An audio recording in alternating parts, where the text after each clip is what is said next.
কোনো ব্যক্তি জমি রেজিস্ট্রি করার জন্য যখন রেজিস্ট্রি অফিসে যায় তখন রেজিস্ট্রি অফিস প্রয়োজনীয় ফি নিয়ে মূল দলিল রেখে দেয় এবং একটা টিকিট দিয়ে দেয়। সেই টিকিট কাছে রাখতে হয়। কোনো রেজিস্ট্রি অফিস 2 বছর, কোনো রেজিস্ট্রি অফিস 3 বছর, কোনো রেজিস্ট্রি অফিস 4-5 বছর পরে মূল দলিল ফেরত দেয়। এর ভেতরে টিকিটটা সংগ্রহ করে রাখতে হয় যত্ন সহকারে। তো অনেকের আবার এই টিকিট হারায় যায়, তখন তারা ভেঙে পড়ে, মুশড়ায় পড়ে, হায় আমার জমি কি চলে গেল, কি আমি কি দলিল পাবো না।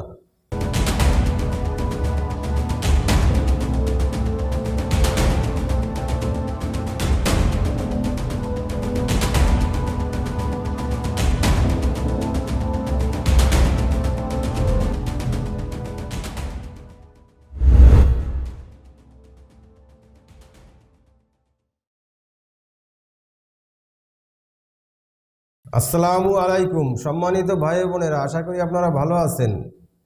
যে কথা বলতেছিলাম, দলিল রেজিস্ট্রির পরে যে টিকিটটা দেয় সেই টিকিট যদি হারিয়ে যায় তো কোনো চিন্তা নাই, কোনো টেনশন নাই। অনেকে ভেঙে পড়েন, ভাবেন যে গেছে সব শেষ, আসলে কোনো শেষ না। এর নিয়ম আছে। আপনার টিকিট হারিয়ে গেছে ভালো কথা, আপনি যে থানায় জমি, সেই থানায় যে আপনি ডায়েরি করবেন যে আমার মানিব্যাগের টিকিট ছিল, ওটা খুঁজে পাচ্ছি না, হারিয়ে গেছে। তো এই থানার থেকে ওই কপিটা আনবেন, আর রেজিস্ট্রি অফিসে যে দলিল লেখক আপনার এটা রেজিস্ট্রি করছিল তার সাথে দেখা করবেন। তাহলে ওই ডায়েরির আলোকে সে আর একটা দরখাস্ত করবে সাব রেজিস্ট্রারের বরাবর যে আমার মূল টিকিট এই হারিয়ে গেছে, আমি থানায় ডায়েরি করছি, সেই কপি সংযুক্ত আছে এর সাথে, আমার যথাযুক্তভাবে আমি আমার টিকিট কিংবা দলিল যাতে ফেরত পাই।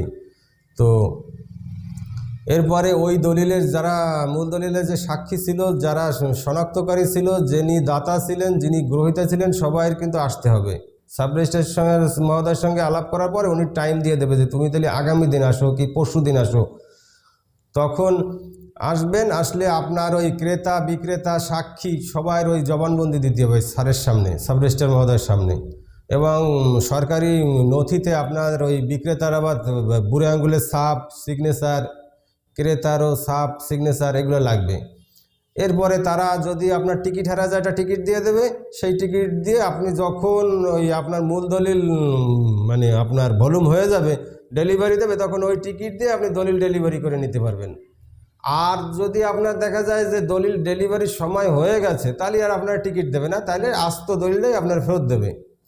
তো এই পদ্ধতিতে একটু পয়সা খরচ হয়, থানায় ডায়েরি করতে হয়, তারপরে রেজিস্ট্রি অফিসে ডেমি কিনতে হয়, টাইপ করতে হয়, অফিসের সরকারি কিছু খরচ আছে, তারপর যারা সাক্ষী টাক্ষী আসবে, শনাক্তকারী ক্রেতা বিক্রেতা, আগে একটু মিষ্টি মুখ করাইতে হবে, এই খরচ। কিন্তু অনেকে বোঝেন না, ভাঙে পড়েন তারা। ভাঙাভাঙির কোনো কিচ্ছু নেই, যত সমস্যা সে সবার সমাধান আছে, কিন্তু নিয়মের ভেতরে। তো নিয়ম জানি না বলে আমরা ভয়তে হৃৎপিণ্ড শুকায় যাই।